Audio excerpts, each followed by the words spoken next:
कसं याच्यामध्ये मी तुम्हाला थोडंसं नेत्रदानाबद्दल माहिती सांगतोय.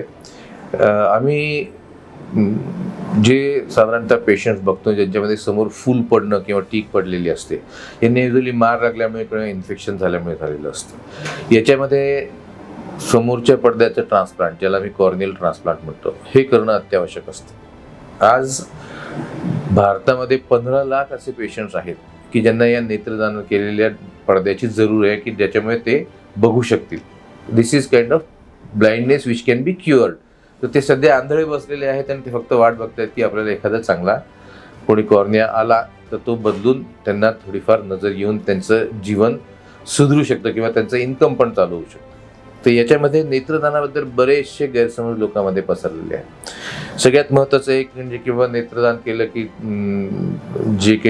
ज्या कोणी केलंय त्याचा चेहरा विद्रूप होऊन जातो, मग शेवटचे राईट्स करायला अवघड जातं. तर तसं काही नाही आहे.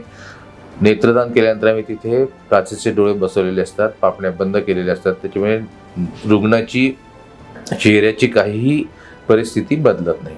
दुसरी गोष्ट असं आहे की त्याच्यामध्ये आता असं वाटतं की आता नेत्रदान केल्यानंतर पुढे स्वर्गात जाताना रस्ता दिसणार नाही. तसं असलं तर जळून जातात, काही लोकांमध्ये जळतात, काही लोकांमध्ये पुरतात आणि सडून जातात. मग ते डोळे तिथे राहतच नाहीत तर कसं होईल वरती?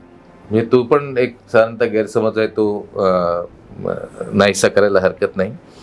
ज्यांचं ऑपरेशन झालेलं आहे, ज्यांना डायबिटीस आहे, ज्यांना चष्म्याचा नंबर आहे, ज्यांचं ब्लड प्रेशरचा त्रास आहे, या सगळ्या लोकांना कोणत्याही वय 0 पासून 100 पर्यंत कोणालाही नेत्रदान करता येतं. काही काही वेळेला आम्ही नेत्रदान केल्यानंतर ती तपासणी करतो. त्याच्यामध्ये जर काही योग्य असेल तर ते नेत्रदानासाठी वापरतो. जर योग्य नसेल तर आम्ही ते रिसर्चसाठी वापरतो. तर रिसर्च म्हणजे काय? जर तो वाया जातो का? तर तो डोळा वाया जात नाही. आमचे जे ट्रेनिंग सर्जन्स असतात त्यांचे रिझल्ट्स इम्प्रूव्ह करण्यासाठी आम्ही तो डोळा वापरतो की जेणेकरून ते जे सर्जरी शिकत असतात त्याचा आपल्या खऱ्या पेशंट्सवर कॉम्प्लिकेशन्स किंवा दुष्परिणाम होऊ नये.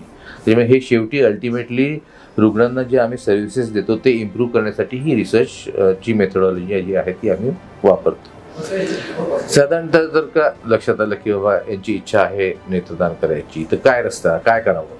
आमच्याकडे फॉर्म्स असतात, ते फॉर्म्स तुम्ही घेऊन जाऊ शकता. त्या फॉर्म्सवरती 2 विटनेस, त्यांचा आधार नंबर आणि तुमचं स्वतःचं नाव आणि आधार नंबर टाकून साईन करून तुम्ही कमलनयन बजाजमध्ये ते सबमिट करू शकता. ते सबमिट केल्यानंतर तुम्हाला आम्ही एक आय प्लेज कार्ड देतो.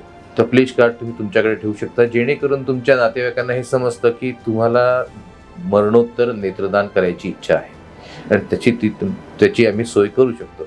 आता हे कुठेही जरी झालं, भारतामध्ये किंवा जगामध्ये कुठे झालं, तुमच्याकडे ते कार्ड असलं तर तिथली जवळची आय बँक जी आहे ती तुमचं आय डोनेशनची प्रोसेस कंप्लीट करू शकते. आय प्लेज कार्ड हे जे आहे हे युनिव्हर्सल असतं. तर हे तुम्हीही करा, तुमच्या इतरांनाही सांगा. याचे आमचे बरेचसे ड्राईव्ज असतात, काही इन्फॉर्मेशन हे सेंटर्स असतात की ज्याच्यामध्ये आम्ही ही माहिती नेहमी देत असतो. तुमच्याकडे काहीशी संस्था किंवा काही हे असेल की जिथे तुम्हाला हे या प्रकारचं लेक्चर किंवा माहितीची गरज असेल किंवा फॉर्म्स पाहिजे असतील तर ते कमलनयन बजाज नेत्र रुग्णालयामध्ये अवेलेबल आहे. ते तुम्ही तिथून पिकअप करू शकता आणि नंतर सबमिट केल्यानंतर तुम्हाला त्याचे प्लेज कार्ड्स मिळतील.